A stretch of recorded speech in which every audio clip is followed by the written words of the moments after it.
I'm Asante Riverwind, and this is a New Zone Gallery, and this is my art. And my mother was an artist, so my siblings and I, when we were young, she encouraged us and taught us all through our childhood, and made the grandmothers sit for me so I could draw them. And I remember going to my mom early on, and I said, "Mom, I want to paint a tiger." And she goes, "Okay, so where is the tiger?" And so I start thinking of the jungle, and says, "So what other animals are there with it?" And so I start thinking, and so this painting became very complicated with toucans and the tiger and various other jungle birds and plants. So my mom kind of taught us all through that way. My siblings and I all grew up to be artists. And I thank her for that, for her encouragement. And so lots of different works in this. What I found also is a lot of the art has its own poetry or prose that comes with it while I'm painting. And so some of these have those sayings with them, and I call this living in interesting times, or actually I really call it thriving in interesting times. Given the plight of so much going on in this world, and climate chaos, everything else that really imperils life on the planet, I wanted to express, to me it's all magic, it's all miraculous, life itself. And paintings kind of come to me in dreams a lot that express that, or some places are beautiful places where we've hiked that I really like, that inspired me to paint them. So there are many different paintings, a lot of them dealing with where we are in this particular point in time in the earth. And like this one, which I call "In Each Moment We Birth the Future." And it's what we do as humans on this planet kind of sets in motion what's going to be becoming, what we're creating, co-creating together, whether consciously or unconsciously. And that particular painting was inspired a lot by what happened when Trump's mob attacked the Capitol, and just some of the violence and anger or hatred that's so infused in some of the politics these days. As you can see in the details down in the crowd gathered, there's like "unfair to bigots," "make the rich richer," "consumers for endless debt." I'm kind of having fun with a play on words. And with it all. And next to it, there's a lot of paintings with from dreams, like with goddesses representing different components of this existence, and like the ocean, like the fluidity, and how we're really all part of and connected with nature. We are part of nature, and there's no way to escape that. And so I want to honor that connection between all beings, all species on this planet. And like the painting up there, which it's like, where do you run when there's no place to go? Given the current situation with climate chaos and the militarization of so much of the world, we're all threatened almost weekly, daily, with psychopaths with nukes in power threatening to blow us all up out of existence. And so that painting kind of came between that and the climate chaos, that so much, we're in the midst of the 6th great extinction right now, so many species in peril. And so where do they go when there's no place to run? Yeah, they need their habitat intact. We all need our habitat. We need our time in nature for the peace and solace that brings us, and the resilience, rejuvenating ourselves. All those are very important. And this show has, a bunch of artwork spanning time. Like this piece here is marble, and was done back in 1981 when I was in my last year of Art Institute, up at Cornish Art Institute, and did this actually after I left, about the time I was leaving the school, being done after a decade of study. And so I studied art for about 10 years, 5 different universities, and finished it in Art Institute. And to build on what my mother had taught us as youngsters. And just like a lot of these sculpture stands, I don't like just the square, empty stands. So they have doors, and that one's filled with different rocks. Sometimes I'll put elfin creatures there, others, because it's the adults rarely will open the doors, but the kids do. And I love watching what the kids' surprise is when they go and do that. And there's a cast of this one over there, like the Greeks used to paint their sculptures. And I didn't want to paint the marble, it was too pretty, so I made a cast of it and painted the marble. And that one has a door as well, and inside there's a stone egg, just whatever we're birthing in this world. And this one I call the divine human comedy with all the gestures. I think humans, a lot of time, we all take ourselves so seriously, and everybody's striving to be the best or to reach the top of some pinnacle of imagined power.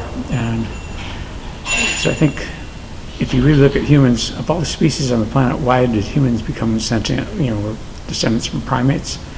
And primates are one of the most absurd species. They're just playful and silly. And they don't take themselves so seriously for the most part. And I think we shouldn't either. There's always going to be so much more than we can ever know to all of this. And I think we need that level of humility and sharing with one another as we co-create this world. And remember that we're magic. It's all magic. It's all interconnected. And my most recent painting, it's a self-portrait. I was inviting people into the dream space where a lot of the paintings come from. And just saying, shh, what happens when the mind chatter quiets and all the worries and fears go home to bed for healing dreams for the night? And who are you really once that mind chatter stops? And inviting people in. Yeah, it's different ones. There's one over here that this goddess, it was a very vivid dream. And sometimes when I'm dreaming them, I'll get up at 3 in the morning and rough out the painting. And that was one, there was a resonance. She was like a mountain, and a resonance coming from her, beautiful sounds. And so I just got up and hair like a waterfall, and the landscape vibrantly alive. And so that's where that painting comes from, and where a lot of the different goddesses come from. That's called Cosmic Communion next to Ocean Orisha. And ocean, being like the mother of all life, plays a big role in a lot of my art. And it's one of the places, we were just out there all day yesterday at the coast, climbing around on the rocks. It's one of the places I love going for just that peace and the incredible vastness of the sea. And over here we've got some of my favorite places in the mountains, in the high Cascades, where you can see Three Sisters from Hand Lake. It's just an incredible place. And Bryce Creek, where it's got the little chute falls along the Bryce Creek Trail.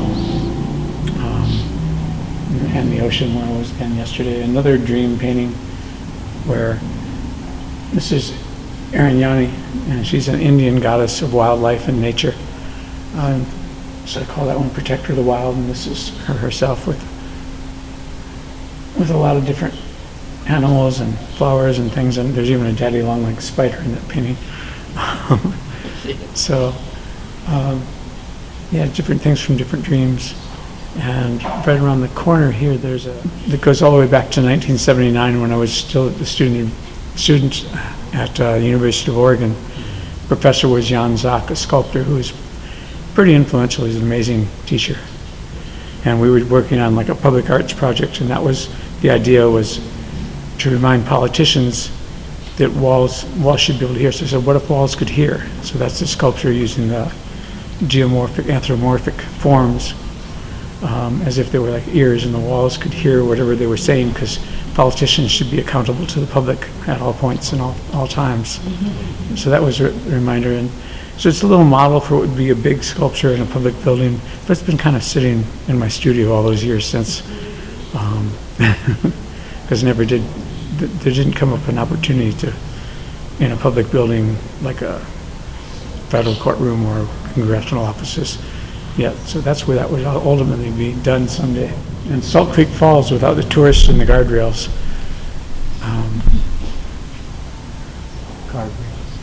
Yeah, because now if you go there, there's guardrails all across the top, and there's stairs coming down, and tourists everywhere. But it's a beautiful falls, and I wanted to see it without, like it would have been, say, several hundred years ago. And so that's painting without those. And a bobcat, done back when Eugene responded to a bobcat at one of the schools by killing it. Mm-hmm. And it's upset me a lot. As we need to learn how we live alongside of and honor the wildlife that are with us, because they have a right to be here too. And so that's when that one was done. So a lot of these are different responses to different social environmental issues. This is a big oil painting with the jaguar, and I call it Tearing the Fabric of Time, about the karmic rips in the collision of Mesoamerican and European cultures, and that whole really brutal time period. And so that painting is about that. And then the cosmos itself, which we see all around us. There's such beautiful pictures coming back from NASA these days. I was fortunate enough to grow up with our backyard going into the woods that went for miles and miles all the way to the next town. So I'd go on hikes with my friends, and we'd get back too late and got in trouble a lot for that. But we'd go to the next town over, or just wandering through beautiful creek, giant snapping turtles. So that's where I grew up. And then, so I did a lot of art as a kid, even of the wildlife and of our pets. And was fortunate to raise a raccoon when I was 8 years old, and had it for a year, raising it with a bottle because it had been abandoned by its mom.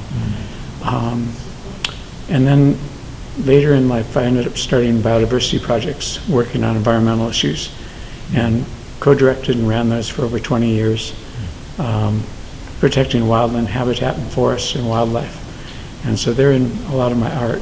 And I initially used the art to help fund the biodiversity, the nonprofit projects that we were founding. And that was how we first got our first income, was just from the art. And then after that, grants, and they're still going. Blue Mountains Biodiversity Project in Eastern Oregon is still going with a good friend of mine that we've co-founded with. She's been running that since '91. And I've co-directed that for 20 some years.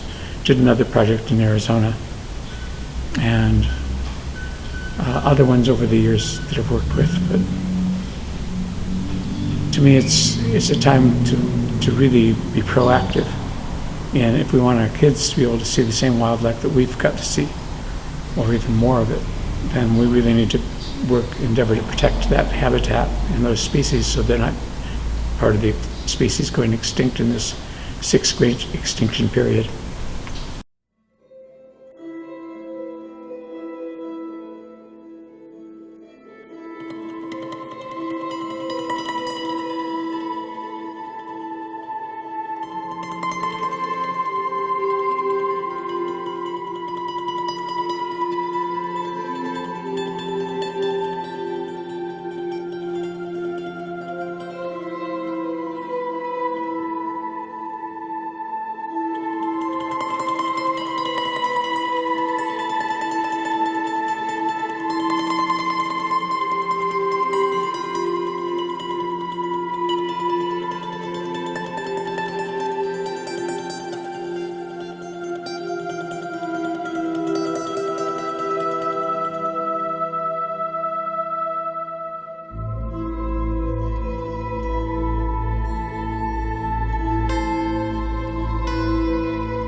This is best to see in person, and encourage you all to come down and check it out.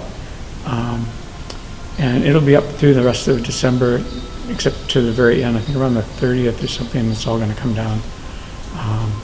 So you have till then. Come on, stop by. And yeah.